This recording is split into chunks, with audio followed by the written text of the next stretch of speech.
Ma'am नुआइबरे ma'am आई video यामना अतेनबा वीडियो अमा सेमकेबको मैम उचरगे अदो बॉलीवुड की खोगी हीरो हीरोइन अदे एक्टर एक्ट्रेस की इमुंगदो आई खरा खरा अदुम उचरके यामना सांगदबिदा अदो आईगी मानबसिंग पुलब चकमिनरिने हौजिसे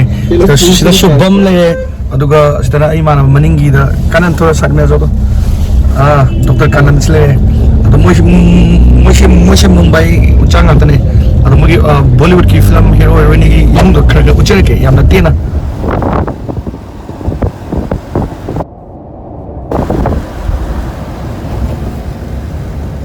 हौजिक लैरिब जगह से को अखोगी शाहरुख खान की युम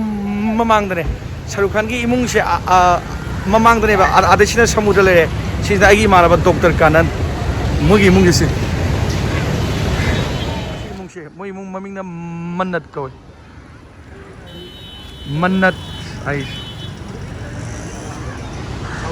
पूरा स्माइना दी उदे खितंग लापथो गाइदे दी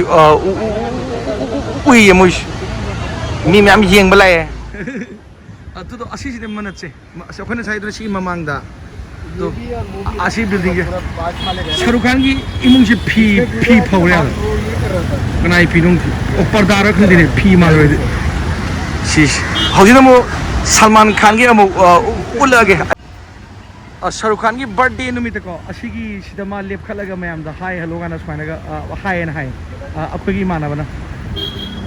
असीगी इमुंगसिना कोगी रेखागी इमुंगने फिल्म कुंबी रेखा दो खर खर अहन दो अदुगा आदगी मथकिसिना जॉन अब्राहम की नाले अखोय जो सलमान खान की इमुंग दो आई उलके बको कोई यौरे कोई माना सिंगल लाकमिना बने सलमान खान की इमुंग ने सिस ब्राउन वाला बच्चा ओके चाय पिएगा तू ओके ब्रो असी से गैलेक्सी को बिल्डिंग से सिगी रोक्शन थारी से सिगी मथक से सलमान खान की असले सलमान खान की इमुंग ने से तो मागी व्यू ना अदम मोदी अदम नुआइबा व्यू ngane अदम अखोय चा थाके तोरे शुभम अखोय नो जिक लेइसना सचिन तेंदुलकर की इमुंग ना सी इमुंग सिना सचिन तेंदुलकर की क्रिकेटर दो सी नाले सी Let's go then. Yes. Sachin Tendulkar की इमुंग की अस्तर लड़ी से असिदा हेक की तो हेक के नुमेक थेंग अब कुचिना अदुम इलेक्ट्रिक शॉक अदुम अतौरे मथक सिदा किसु थेंग बे यादे हो असि इमुंग से असिदा लई इमुंग से अंबानी की इमुंग ने सी अंबानी की इमुंग नाले असि इमुंग जी अंबानी की इमुंग आले असिदा उरीबा बिल्डिंग से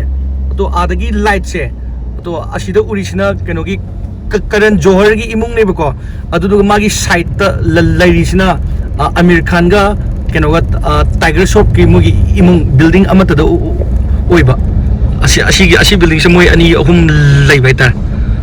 नाले सिजु कनोगी रणबीर कपूर दो मोय माना लेबा बिल्डिंग दो अदु उचेरके नुमित पुरी तारे वास्तु कोएबा खोगी पाली हिल असिगी बिल्डिंग स्टने रणबीर कपूर लैरिस नाले सिजु नुमिदांगदि फजने दि उरमरो अखोइना हौजिक चलुरगा खरा येंगेबको खोगी सेलिब्रिटी की इमुंग सिंग दो अदो ख्वाइदगी फैन शाम से सलमान खान ने हेना यामोय कोविड की ओबिना मीसु याम लाक्तबा मालेबा अदो आइना उचैस मैम सु येंगमने सुम मतेक सुम उटपन बित सुम मैम सुम येंग नुवाइनमनेना किसुम त यावदि नचदे सेलिब्रिटी मैम गई से हौजिसे को इमानबना हायबदा मोय साइड मुंबई दम त लैतिना हायबा आउट ऑफ स्टेशन गातने हाय अदुगी फैन सु याम ड्रेग कोविड का लैबगी सु यामना सु लाक्तबा माले अदो ख्वाइदि एकदम यामो बाय तदे सलमान खान इमुंग दे मी मैम लेहवे मोगी ममांग मागी फैंस मैम अदो आई वीडियो जे साइड लोशल लगे मैम आई बित सुम उचरक पने मैम दा नुमित चु तारे